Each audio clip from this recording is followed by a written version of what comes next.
Hello media buddies, welcome back to cine fans. இன்றைக்கி இந்த வீடியோவில் வந்து ஜனநாயகன் படத்தோட போஸ்ட்பான் அதை பற்றி கொஞ்சம் டீட்டெயிலாக பேசுவோம் அப்படின்னு தான் பார்க்குறேன்.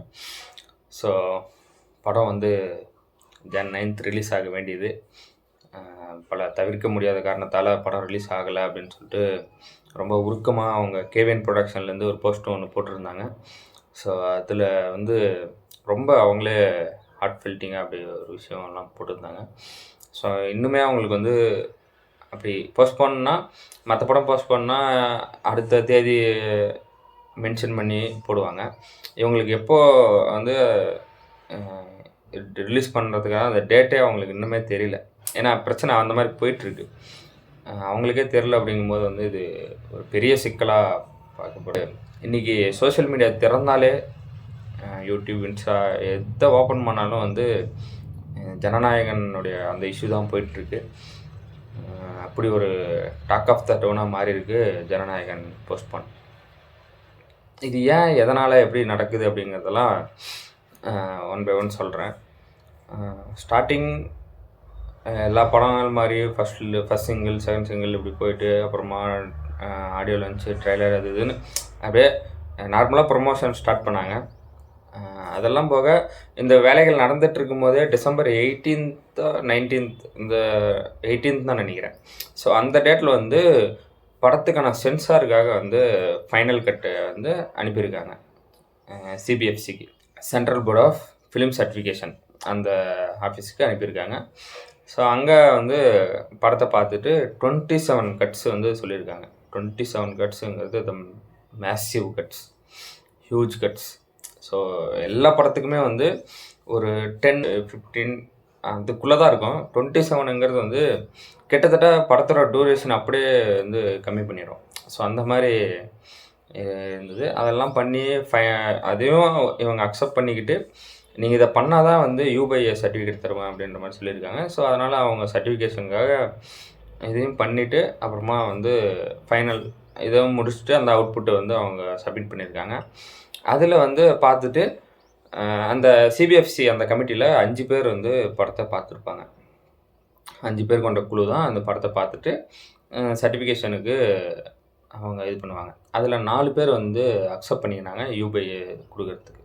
ஒருத்தர் மட்டும் இதில் இன்னும் வந்து பிரச்சனை இருக்குது, மத கலவரம் ஏற்படுறதுக்கான டைலாக்ஸ் இந்த மாதிரி சீன்ஸ் எல்லாம் இருக்குது, அப்புறம் மிலிட்ரி இராணுவத்தை தப்பாக போர்ட்ரே பண்ணுற மாதிரிலாம் இருக்குது அப்படின்னு சம்திங் சொல்லி இதை வந்து அவருடைய சுப்பீரியருக்கே கொண்டு போயிட்டுருக்கிறாரு.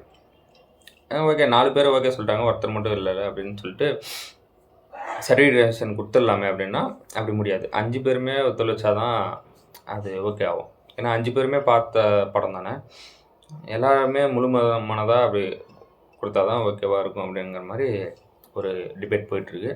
அந்த சிபிஎஃப்சி சர்டிஃபிகேட்டுங்கிறது அவ்வளோ முக்கியமா அப்படின்னு கேட்டிங்கன்னா ரொம்ப முக்கியம் ஒரு படத்துக்கு. ஏன்னா அந்த படத்தோடைய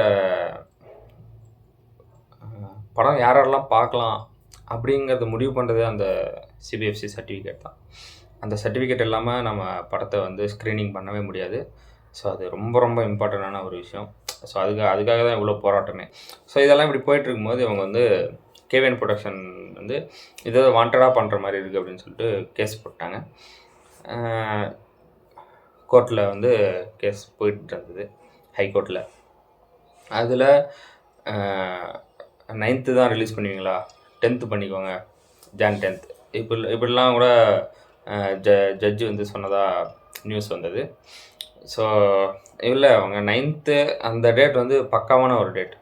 ஏன்னா 9th அங்கே ஆரம்பித்து அப்படியே அந்த வீக்கெண்டு, அதுக்கப்புறம் பொங்கல் வீக்கு, அந்த சாட்டர்டே சண்டே வரைக்கும் வந்து ஒரு பெரிய கிட்டத்தட்ட 10-11 நாள் பக்கம் லீவ் இருக்குது. ஸோ அப்படி இருக்கும்போது இப்படி ஒரு லீவ் இருக்கக்கூடிய அந்த பீக் டைம் தான் வந்து ப்ரொடக்ஷன் வந்து விரும்புவாங்க. ஏன்னா மொத்தமாக படம் வந்து பயங்கரமாக கலெக்ஷன் பண்ணோம், ஓடும் அப்படிங்கிறது அவங்களோட இது. ஸோ அப்படி பண்ண முடியாது அப்படிங்கிற மாதிரி இப்படியெல்லாம் பேசிகிட்டு இருக்கும்போது எல்லாம் வாய்தா மேலே வாய்தா போயிட்டு ஹியரிங் டேட் மாறி வந்துட்டு அப்புறமா ஒரு டேட்டில் கேவிஎன் ப்ரொடக்ஷன் அவங்க தரப்பு வாதத்தையும் கேட்டுக்கிட்டு, சிபிஎஃப்சி அவங்களோட தரப்பு வாதத்தையும் கேட்டுக்கிட்டு Jan 9th அன்றைக்கி காலையில் 10:30க்கு ஜட்ஜ்மெண்ட் அப்படின்ற மாதிரி சொல்லியிருக்காங்க. Jan 9th 10:30ங்கிறது வந்து படம் ரிலீஸ் ஆகிட்டு ஃபஸ்ட் ஷோ போயிட்டுருக்க வேண்டிய டைம். ஃபஸ்ட் ஷோவில் ஐ திங்க் ஃபஸ்ட் ஹாஃப் முடிஞ்சு செகண்ட் ஹாஃப்குள்ளே என்ட்ரு கொடுக்க வேண்டிய டைமு. ஸோ அந்த டைமில் வந்து ஹியரிங் போயிட்டுருக்கு. ஸோ ரொம்ப ரொம்ப டிசப்பாயின்மெண்ட்டான ஒரு விஷயம் ஆல் தளபதி ஃபேன்ஸுக்கு. So it's not easy to being a Thalapathy Vijay and his fans. அது ஒத்துக்கிட்டு தான் ஆகணும்.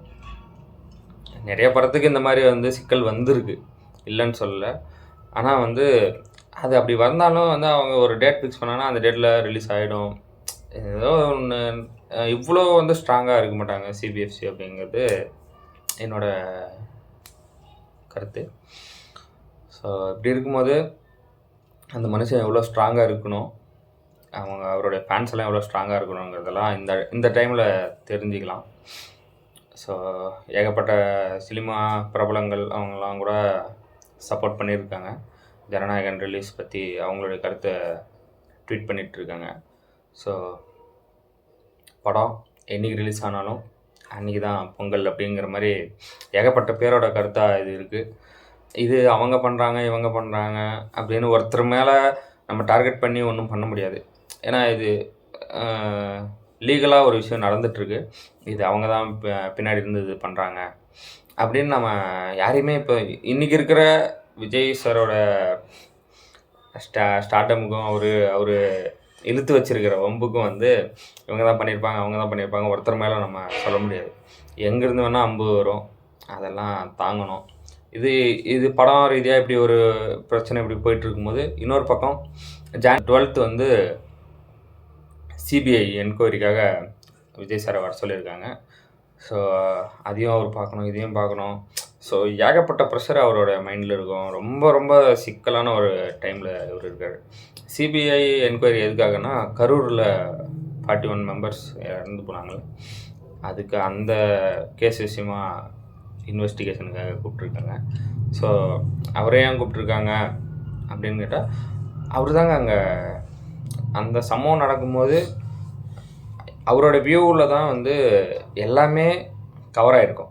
அவர் ஒருத்தர்னால மட்டும்தான் எல்லாருமே என்ன நடந்துச்சு அந்த சூழலில் அப்படிங்கிறத அவர்னால தான் சொல்ல முடியும். ஸோ அங்கேருந்து ஆரம்பிக்கிறாங்க. அவரை கூப்பிட்டாங்கன்றதாக வந்து அவர் மேலே தப்பு அப்படின்லாம் போற்றே ஆகக்கூடாது. என்கொயரிக்காக கூப்பிட்ருக்காங்க, விஷயம் என்னன்றதை கேதர் பண்ணுவாங்க. ஸோ இன்வெஸ்டிகேஷன் போயிட்டுருக்கு, அதுக்கான ஜட்ஜ்மெண்ட்டு வரும்ன்றது நம்புகிறோம். ஸோ படம் ஜனநாயகன். ஸோ படம் பார்த்து செலிப்ரேட் பண்ண வேண்டிய டைமில் இப்படி ஒரு வீடியோ வர்றதுங்கிறது எனக்கே ஒரு மாதிரி கஷ்டமாக தான் இருக்குது.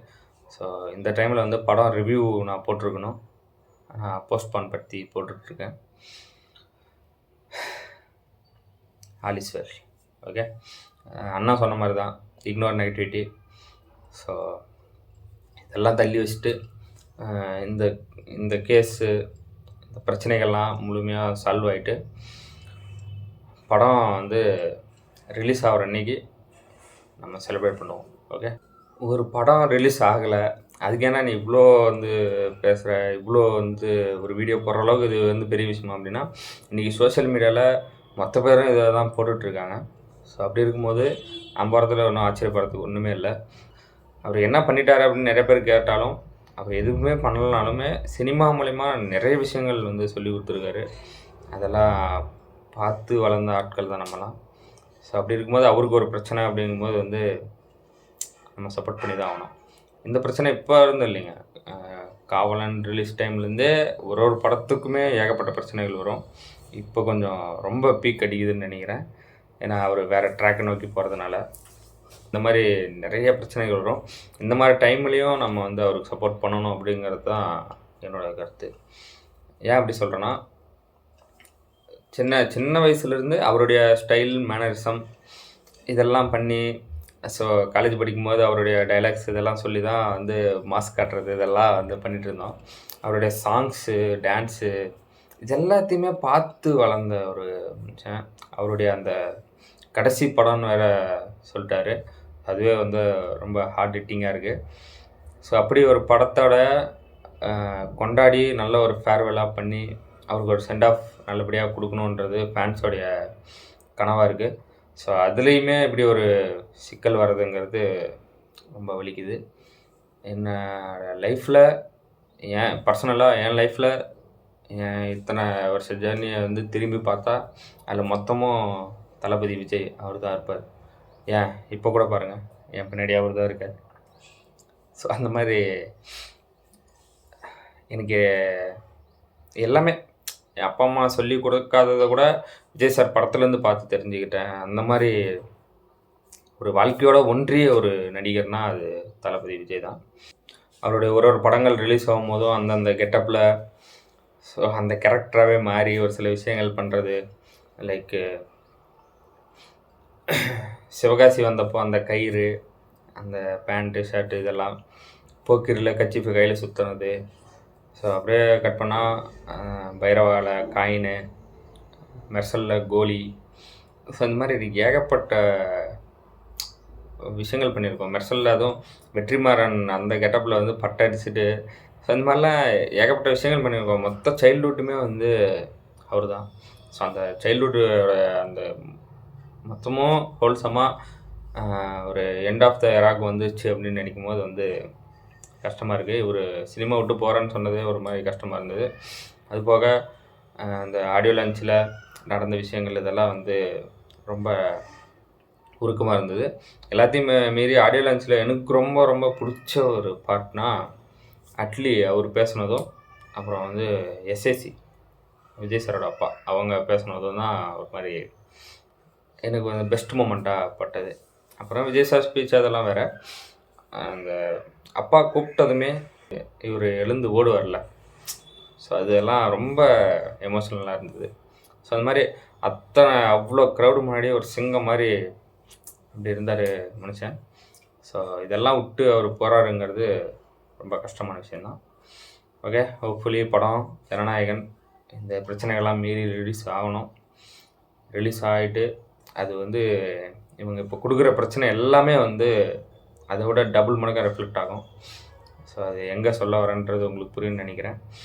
ஸோ படம் வந்து கன்ஃபார்ம் வந்து பிளாக் பஸ்டர், அதில் மாற்று கருத்து இல்லை.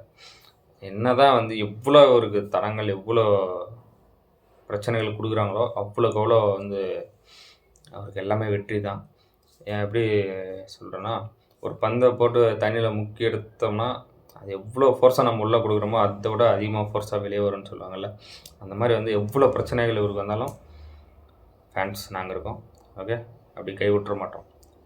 படம் பொங்கலுக்காக ரிலீஸ் ஆகணும் அப்படின்னு இல்லை, என்றைக்கு ரிலீஸ் ஆகுதோ அன்றைக்கி தான் பொங்கல், தீபாவளி, கிறிஸ்மஸ், ரம்ஜான் எல்லாமே. ஸோ அப்படியான லாயல் ஃபேன்ஸ் வந்து ஏகப்பட்ட பேர் இருக்கிறாங்க விஜய் சாருக்கு. ஸோ அதில் நானும் ஒருத்தன் அப்படின்னு சொல்லிக்கிறதுல பெருமையாக இருக்குது. ஓகே, இந்த வீடியோ அவ்வளோதான் கைஸ். இந்த வீடியோ உங்களுக்கு பிடிச்சிருந்தா லைக் பண்ணுங்கள், கமெண்ட் பண்ணுங்கள், ஷேர் பண்ணுங்கள், சப்ஸ்கிரைப் பண்ணுங்கள், பெல் ஐகான் ஆல்ல வச்சுக்கோங்க. உங்கள் ஃப்ரெண்ட்ஸ் அண்ட் ஃபேமிலியில் யாராவது ஃபஸ்ட் ஷோ இந்த டிக்கெட்ஸ் எல்லாம் புக் பண்ணிவிட்டு என்ன இப்படி மாற்றி மாற்றி பேசிகிட்டு இருக்காங்க, என்னடா பிரச்சனை அப்படிங்கிறது, பிரச்சனை என்னன்னு தெரியாமல் இருக்கிறவங்களுக்கு இந்த வீடியோவை வந்து ஷேர் பண்ணுங்கள். அவங்கள பார்த்து என்னன்னு தெரிஞ்சுக்கிட்டோம்.